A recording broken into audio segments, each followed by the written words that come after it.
అక్కడ చూడండి సార్ విత్తనాలు తెలియదు.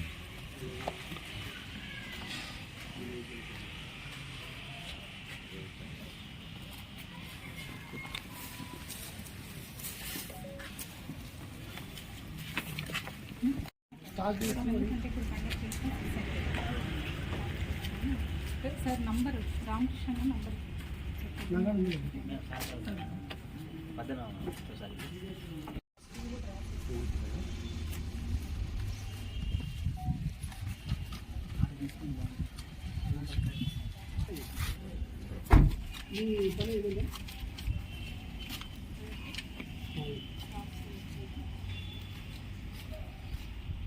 సార్ చెన్నారెడ్డి సార్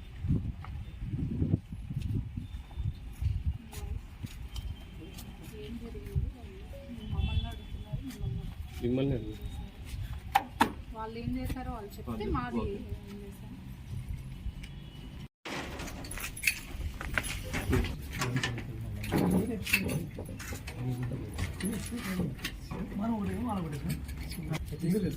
మేము వేసుకుంటాను తర్వాత వేసుకుంటాను సార్ మాది బీగం చెప్పండి ఇవ్వండి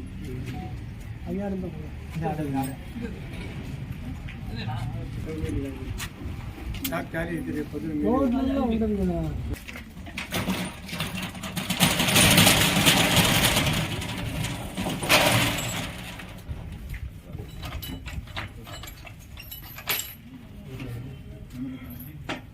విజిలెన్స్ అండ్ ఎన్ఫోర్స్మెంట్ ఆఫీస్ నుంచి ఇవాళ గురుబాలాజీ రైతు డిపో అనే దాంట్లో కొంచెం నకిలీ విత్తనాలు అమ్ముతున్నారని, ఎక్స్పైరీ డేట్ అయిపోయిన ఫర్టిలైజర్స్ పెస్టిసైడ్స్ అమ్ముతున్నారని ఒక కంప్లైంట్ వచ్చింది.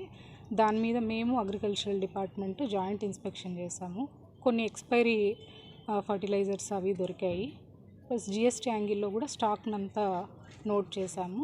అది further records, purchase bills, sale bills తెప్పించుకొని రికార్డ్ వెరిఫై చేసి మీకు ఫర్దర్ ఇన్ఫర్మేషన్ ఇస్తాం.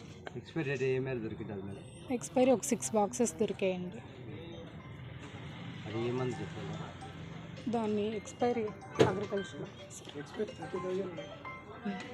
ఏంటి అవి ప్రోడక్ట్స్ ఏంటి అన్నది అగ్రికల్చర్ వెనక్కి పంపించామని పెట్టాను, అమ్మడానికి వెనక్కి పంపిస్తామని అట్లే పెట్టాను. పులివెందుల మండల వ్యవసాయ అధికారిగా పనిచేస్తున్నాను. ఈరోజు మధ్యాహ్నం విజిలెన్స్ అధికారులు గురుబాలాజీ రైతు డిపోను సందర్శించి ఆ జిఎస్టీని పరిశీలించడం జరిగింది. ఆ జిఎస్టీలో డోర్ నెంబర్లు ఇంక్లూడ్ కావడం వల్ల ఆ డోర్ నెంబర్లు అన్నీ కూడా స్టాక్ మొత్తం అంతా వెరిఫై చేసి సీజ్ చేయడం జరిగింది. అది ఇంకా వర్కౌట్ చేస్తున్నాము. రేపు మార్నింగ్ చెప్తాము. ఎన్ని బస్సాలు చేసాము అది మొత్తం వర్కౌట్ చేస్తున్నాము. మెయిన్ ముఖ్య కారణం సార్ అది జిఎస్టీలో మళ్ళీ అగ్రికల్చర్ లైసెన్స్లో ఏడీ గారు ఇచ్చిన లైసెన్స్లో డోర్ నెంబర్లు అన్నీ ఇంక్లూడ్ అయ్యాయి, కానీ జిఎస్టీలో డోర్ నెంబర్లు ఇంక్లూడ్ కాలేదని చెప్పేసి సీజ్ చేయడం జరిగింది.